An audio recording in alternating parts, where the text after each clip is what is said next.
L'affaire Pellico a marqué à jamais la mémoire collective française. Derrière ce nom se cache l'une des histoires les plus effroyables de violences sexuelles organisées au sein d'une famille, révélée en 2020. Dominique Pellico, un père de famille en apparence ordinaire, fut condamné pour avoir drogué son épouse, Gisèle, et l'avoir livrée à des dizaines d'hommes durant près de 10 ans. Ce procès hors norme a propulsé Gisèle au rang de survivante emblématique, figure médiatisée d'un combat contre les violences faites aux femmes. Mais à l'écart des caméras, une autre vérité s'est imposée. Celle de sa fille, Caroline Darian, qui affirme avoir été elle aussi victime, mais dont la parole n'a pas été reconnue par sa propre mère. À travers cette fracture intime se dessine une histoire déchirante où le collectif et l'individuel s'entrechoquent, laissant une famille brisée et une société confrontée à ses contradictions. Lorsque Caroline Darian accepte de se confier au Télégraphe, elle sait que ses mots auront l'effet d'une déflagration. À 46 ans, cette femme parisienne, discrète par nature, a décidé de briser un silence qui lui pesait depuis trop longtemps. La phrase qu'elle prononce, cinglante et sans appel, « Ma mère n'est pas une icône », vient fissurer l'image publique que la société s'était construite autour de Gisèle Pellico, sa mère. Car aux yeux de l'opinion, Gisèle est devenue, malgré elle, l'incarnation du courage féminin, une survivante d'un système de violence conjugale d'une ampleur inédite. Mais pour sa fille, la vérité intime est beaucoup plus douloureuse et paradoxale. Revenir sur ce passé, c'est replonger dans l'une des affaires judiciaires les plus glaçantes de ces dernières années. Dominique Pellico, père de Caroline et mari de Gisèle, a été reconnu coupable d'avoir drogué sa femme durant près de 10 ans afin de l'offrir à des dizaines d'hommes qui l'invitaient à la violer. Lorsque l'affaire éclate, en 2020, l'opinion publique découvre avec effroi l'existence de plus de 20 000 photos et vidéos stockées sur ces appareils, retraçant l'horreur dans les moindres détails. Gisèle, figure centrale du procès, est alors projetée sous les projecteurs. Son visage grave, son témoignage digne et son refus de se laisser réduire au rôle de victime impressionnent. Très vite, les médias la décrivent comme une héroïne malgré elle, symbole de la lutte contre les violences faites aux femmes. Mais pour Caroline, ce statut médiatique cache une réalité plus sombre. Elle, la fille, avait choisi d'accompagner sa mère dans ce combat, de rester à ses côtés durant tout le procès, d'endurer les regards, la presse, les murmures. Elle s'était montrée solide, convaincue qu'ensemble, elle pouvait affronter la vérité. Or, ce soutien inconditionnel s'est brisé lorsqu'elle a découvert que son propre calvaire n'était pas reconnu par celle-là même qu'elle défendait. Car parmi les fichiers saisis par les enquêteurs, il y avait aussi des images compromettantes de Caroline, prises à son insu, droguée et abusée. Pour la jeune femme, ce fut un deuxième procès, encore plus intime, qui commença. Elle s'attendait à trouver en sa mère une alliée, une confidente, une oreille attentive. Mais selon elle, Gisèle refusa de croire à cette vérité. Elle aurait nié, minimisé ou simplement détourné le regard, comme si admettre la souffrance de sa fille venait menacer son propre récit. Pour Caroline, cette attitude fut une trahison irréparable. « J'ai soutenu sa parole, mais elle a refusé la mienne », confiera-t-elle plus tard, avec une amertume que rien ne semble pouvoir effacer. En répétant que sa mère n'est pas une icône, Caroline ne cherche pas à salir son image aux yeux du monde, mais à rappeler que derrière le symbole se cache une femme avec ses limites, ses refus, ses aveuglements. Une mère qui, dans la sphère intime, n'a pas su tendre la main à sa fille lorsqu'elle en avait le plus besoin. Le contraste entre la figure publique de Gisèle, célébrée et mise en avant par les associations féministes, et la figure privée perçue par Caroline, froide et distante, a fini par creuser un gouffre entre elles. Ce gouffre est d'autant plus douloureux que Caroline s'était efforcée de tout donner pour soutenir sa mère. Elle avait assisté aux audiences, entendu les témoignages atroces, vu son père reconnaître froidement ses crimes, et subi la violence des images de sa mère violée par des dizaines d'hommes. Elle avait assumé le poids du regard collectif, la compassion parfois écrasante des journalistes, tout cela dans l'espoir de préserver un lien maternel indestructible. Or, ce lien a volé en éclats au moment précis où elle s'attendait à recevoir reconnaissance et réconfort. Dans ses confidences, Caroline parle d'un sentiment de double peine. Avoir été abusée, puis niée. Pour elle, le silence de sa mère ou son refus de croire résonne comme un abandon définitif. Elle l'exprime sans détour. « Je ne pourrai jamais lui pardonner, jamais ». Ces mots, terribles, résonnent au-delà de leur relation individuelle. Ils posent une question universelle. Peut-on être une figure d'admiration publique tout en échouant à incarner le rôle le plus intime qui soit, celui de mère? Le témoignage de Caroline fragilise une certaine narration médiatique. En France, beaucoup ont vu en Gisèle une héroïne de la résilience. Mais la fille rappelle que derrière chaque symbole, il y a des contradictions humaines, des fissures invisibles. En parlant aujourd'hui, elle choisit de montrer une vérité dérangeante. Le courage d'une femme n'efface pas ses silences, et l'icône célébrée peut être, pour ses proches, une source de douleur. Cette première prise de parole de Caroline marque donc une rupture définitive. Elle n'a pas seulement tourné le dos à sa mère, elle a aussi décidé de s'arracher à l'histoire qu'on lui imposait, celle de la fille d'eux. Désormais, elle parle en son nom propre et refuse d'être une ombre derrière l'icône médiatisée. Lorsque l'affaire Pelicot éclate en 2020, la France découvre avec stupeur une histoire d'une cruauté inouïe. Gisèle Pelicot, épouse et mère, s'était retrouvée prisonnière d'un système mis en place par son mari, Dominique, un homme qui semblait mener une vie ordinaire de retraité discret. Derrière les murs de leur maison familiale, il avait pourtant orchestré une mécanique criminelle effroyable. Pendant près de 10 ans, il droguait sa femme à son insu, la plongeait dans l'inconscience, puis invitait des dizaines d'hommes à la violer, filmant et photographiant chaque scène avec une minutie glaçante. Les enquêteurs découvriront plus de 20 000 fichiers, révélant un engrenage où la victime devenait, malgré elle, le centre d'un spectacle sordide. Quand Gisèle apparaît pour la première fois devant les juges, le pays retient son souffle. Le visage marqué par les années de souffrance, elle se tient droite, digne, et livre un témoignage qui bouleverse la salle d'audience. Ses mots sont sobres, mais chargés d'une intensité rare. On m'a volé 10 ans de ma vie. Dans l'instant, elle devient bien plus qu'une plaignante. Pour les médias, pour les associations féministes, pour l'opinion publique, elle incarne une forme de résilience, une survivante qui ose dire l'indicible. Cette transformation en symbole est immédiate. Les unes des journaux reprennent son nom, son visage, sa voix. Elle est décrite comme une femme debout, une héroïne malgré elle, un cri de résistance contre la barbarie masculine.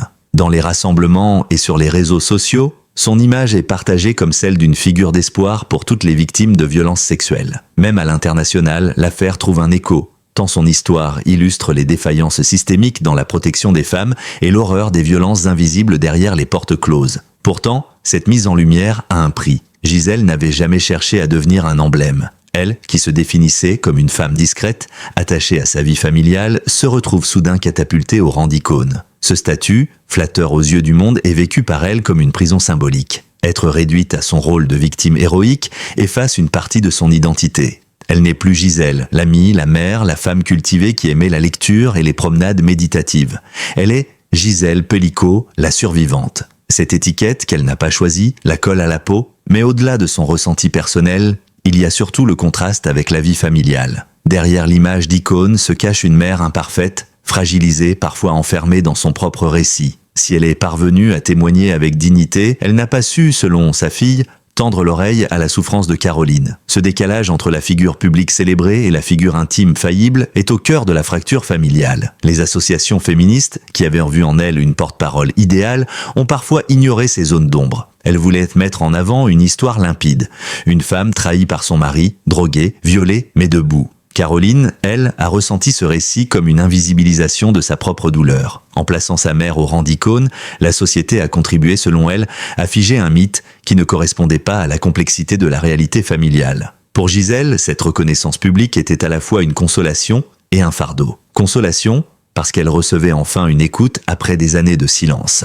Fardeau, parce qu'elle devait sans cesse porter ce rôle de victime exemplaire, même lorsqu'elle aurait voulu se retirer, oublier, reconstruire loin des caméras. À plusieurs reprises, elle a confié se sentir dépassée par l'ampleur de l'affaire, comme si son corps et son nom ne lui appartenaient plus. Ce paradoxe, être admirée par des inconnus et rejetée par sa propre fille, illustre toute la complexité de son parcours. Gisèle a survécu, mais elle ne vit pas sereinement. Elle a gagné en reconnaissance sociale, mais perdu l'essentiel, le lien de confiance avec son enfant. Son statut de survivante, malgré elle, souligne le drame de ces histoires où l'intime se heurte au collectif. Le monde réclame une héroïne. La famille, elle, aurait eu besoin d'une mère présente, attentive, capable de reconnaître les blessures multiples. Ainsi, Gisèle Pelicot incarne une figure ambivalente. Pour l'extérieur, elle restera ce symbole de courage. Pour Caroline, elle demeure une mère qui a choisi, consciemment ou non, de ne pas croire à sa vérité. Et cette contradiction, loin de se résoudre, continue de creuser une distance irréparable entre elles. Pendant le procès de son père, Caroline Darian avait choisi la loyauté. Elle s'était tenue aux côtés de sa mère, affrontant avec elle les révélations les plus insoutenables. Jour après jour, elle avait traversé les couloirs glacés du tribunal, supporté les regards insistants de la presse, entendu les experts détailler les procédés sordides de Dominique Pelicot. On la voyait, silencieuse, digne, une main posée sur l'épaule de sa mère comme pour rappeler qu'elle n'était pas seule. À ce moment-là, Caroline croyait encore en la force de leur lien. Elle pensait que cette épreuve, aussi atroce fût-elle, pouvait cimenter leur relation. Mais dans l'ombre du récit médiatique centré sur Gisèle, Caroline vivait son propre enfer, car elle n'était pas seulement la fille d'une victime, elle était aussi une victime à part entière. Les enquêteurs avaient retrouvé, dans les 20 000 fichiers accumulés par son père, des images compromettantes d'elle, droguée à son insu. Elle découvrit, effondrée, que son propre corps avait été capturé, exposé dans ce répertoire d'horreur. Cette révélation bouleversa toutes ses certitudes.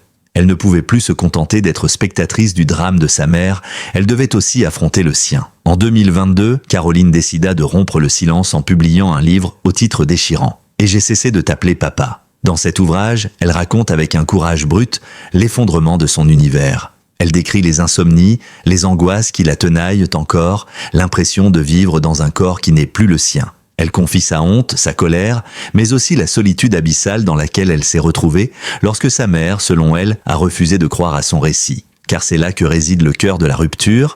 Gisèle, devenue figure publique de la survivante, n'aurait jamais reconnu pleinement la douleur de sa fille. Elle n'a pas voulu voir, accuse Caroline dans ses interviews. Ces mots résonnent comme une condamnation maternelle. Pour elle, le refus d'écoute de Gisèle est une seconde trahison, après celle de son père. Pendant des mois, elle avait soutenu sa mère, croyant à une réciprocité évidente.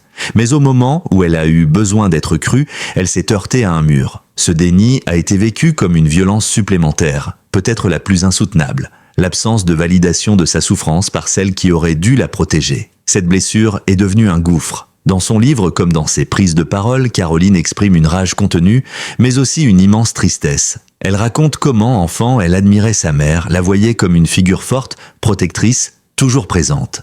La femme qu'elle aimait s'est transformée en étrangère, absorbée par son propre statut de victime publique. L'icône médiatisée n'était plus la mère aimante d'autrefois. Pour Caroline, cette métamorphose a brisé irrémédiablement leurs liens. Au-delà du récit personnel, l'histoire de Caroline soulève une question universelle.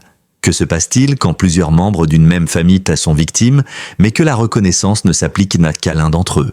Le système judiciaire, les médias, l'opinion publique cherchent souvent une figure unique, claire, lisible, pour incarner une cause. Gisèle est devenue cette figure. Caroline, elle, a été reléguée dans l'ombre, comme si son traumatisme parasitait le récit dominant. Cette hiérarchie de la souffrance est ce qu'elle dénonce aujourd'hui avec force. Le sentiment d'injustice, Caroline l'exprime dans chaque phrase « J'ai porté ma mère, mais elle n'a pas porté ma douleur ». Elle ne réclame pas d'être placée au centre du récit, mais simplement d'être reconnue comme une victime légitime, d'avoir le droit à sa parole. En refusant de lui offrir cette reconnaissance, Gisèle l'a condamnée à une solitude intérieure. « Je ne pourrai jamais lui pardonner », répète-t-elle, consciente que ce verdict filial est aussi définitif que celui prononcé contre son père au tribunal. Aujourd'hui, Caroline tente de reconstruire une vie loin du fracas médiatique. Installée à Paris, elle poursuit son travail d'écriture et s'investit dans des associations de soutien aux victimes.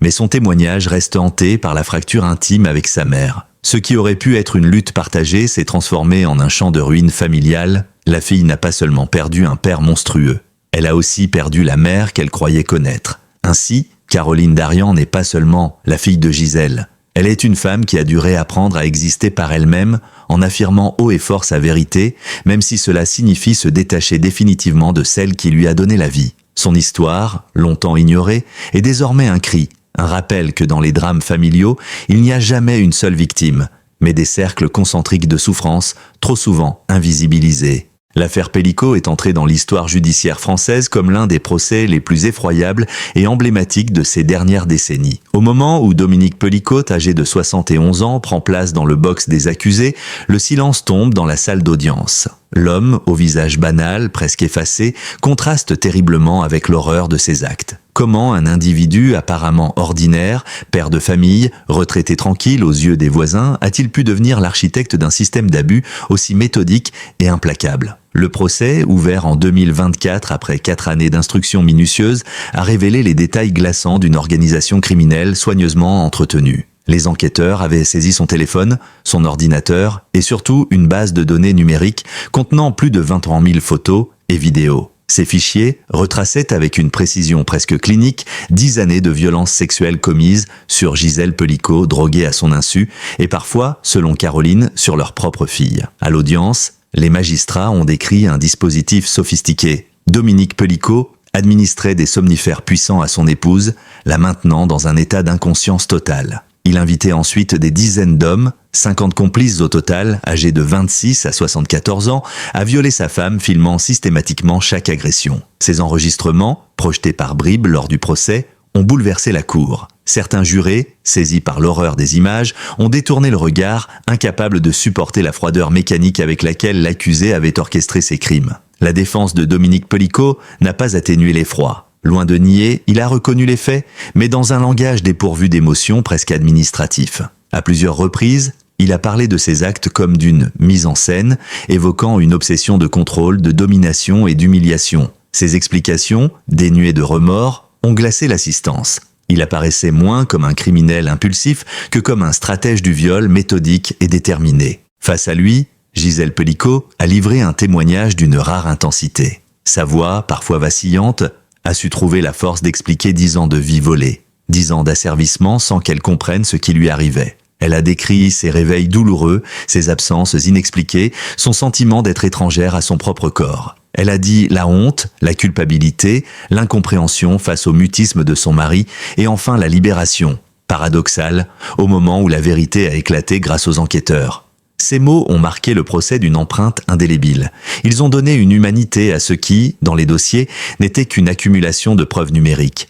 Mais ce procès n'était pas seulement celui d'un homme. C'était aussi celui d'un réseau de complices. 50 hommes qui avaient accepté, avec plus ou moins de conscience, de participer à ce système. La diversité de leurs profils, des jeunes adultes, des pères de famille, des retraités, a stupéfié l'opinion. Comment tant d'hommes, issus de milieux variés, ont-ils pu adhérer à un tel dispositif? Les juges ont prononcé des peines allant de 5 à 15 ans de prison, cumulant plus de 400 années derrière les barreaux pour l'ensemble des accusés. La condamnation de Dominique Pellicot à 20 ans de réclusion criminelle a été saluée comme exemplaire. Mais derrière les chiffres, l'affaire a laissé un malaise profond. Elle a mis en lumière les failles d'une société où la vigilance face aux violences sexuelles reste insuffisante. Elle a aussi révélé la complexité des dynamiques familiales. Une épouse devenue malgré elle un symbole de survie. Une fille qui n'a pas vu sa douleur reconnue. Et un cercle élargi de victimes collatérales, amis, proches, voisins.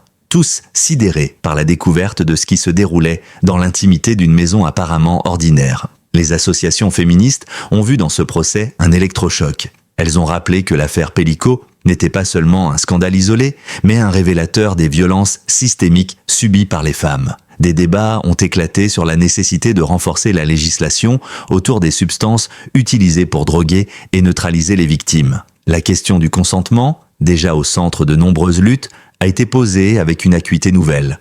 Comment protéger celles et ceux qui, privés de conscience, ne peuvent même pas dire non?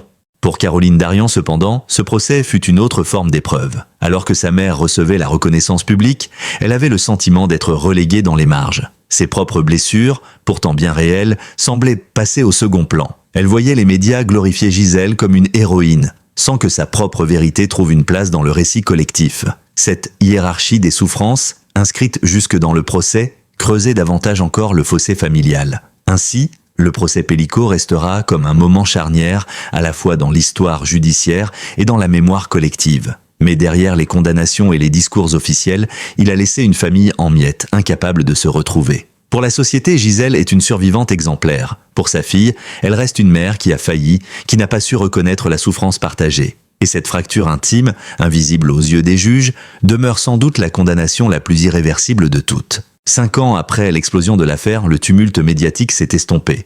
Mais les blessures, elles, demeurent béantes. Gisèle Pellicot, aujourd'hui septuagénaire, vit recluse, loin des projecteurs qui l'avaient propulsée malgré elle au rang d'icône. Parfois, on l'aperçoit lors de conférences organisées par des associations de lutte contre les violences sexuelles, où son témoignage continue d'émouvoir. Mais ces apparitions sont rares, presque furtives.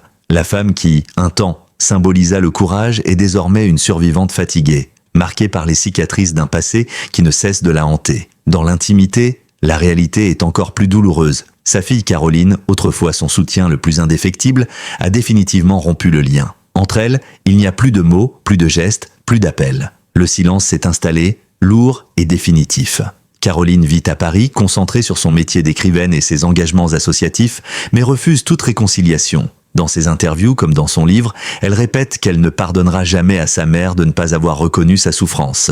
« On peut pardonner à un bourreau, dit-elle, mais pas à une mère qui nie votre douleur. Ces paroles implacables résonnent comme une condamnation irrévocable. Ce silence familial interroge. Comment une tragédie aussi extrême peut-elle diviser au lieu de rassembler ? Beaucoup auraient imaginé que Gisèle et Caroline, unies dans le même cauchemar, trouveraient dans leur lien maternel une forme de salut. Mais la réalité a pris une autre tournure. La mère, enfermée dans son propre récit de victime, n'a pas su offrir l'écoute nécessaire à sa fille. La fille, blessée dans son corps et dans son âme, a vu ce refus comme une trahison insurmontable. De cette incompréhension est née une rupture qui semble aujourd'hui irréversible. La société, quant à elle, a continué à ériger Gisèle en symbole. Dans les médias, on parle encore d'elle comme d'une héroïne de la résilience. On cite son témoignage dans des colloques. On évoque son nom dans les débats sur les violences faites aux femmes. Mais derrière ce récit collectif, Caroline rappelle qu'il existe une vérité plus complexe. Une mère célébrée par le monde entier peut être vécue comme absente, voire injuste par sa propre fille. Ce décalage illustre toute la difficulté de concilier l'image publique et la réalité intime. Pour Gisèle, cette contradiction est sans doute le fardeau le plus lourd. Elle vit avec la reconnaissance des inconnus, mais sans la présence de sa fille. Elle reçoit l'admiration des associations, mais pas le pardon de Caroline. Et dans ce vide, se dessine la solitude tragique d'une femme devenue symbole contre son gré. Sa vie, aujourd'hui, se résume à un quotidien discret, rythmé par quelques interventions publiques, mais marqué surtout par un sentiment d'échec maternel qui plane comme une ombre. Pour Caroline, en revanche, le refus de renouer est une forme d'affirmation. Elle ne veut plus être seulement la fille de Gisèle Pellicot, elle veut exister par sa propre voix, raconter son histoire sans passer par le prisme de sa mère. Ses prises de parole, son livre, ses engagements sont autant de manières de reprendre le contrôle d'une vie qui lui avait été volée. Mais ce choix d'indépendance est aussi un arrachement. Il signifie renoncer à une relation maternelle qu'elle avait longtemps idéalisée. Au-delà de ce drame familial, l'affaire Pellicot soulève une question universelle. Que reste-t-il après le scandale ? Les procès, les condamnations, les articles de presse, tout cela finit par s'effacer avec le temps. Mais dans les familles, les cicatrices demeurent. Dans ce cas précis, elles se traduisent par un silence définitif entre une mère et une fille, incapables de se retrouver sur le terrain fragile de la reconnaissance mutuelle. Le récit de Gisèle et Caroline met en lumière une vérité dérangeante.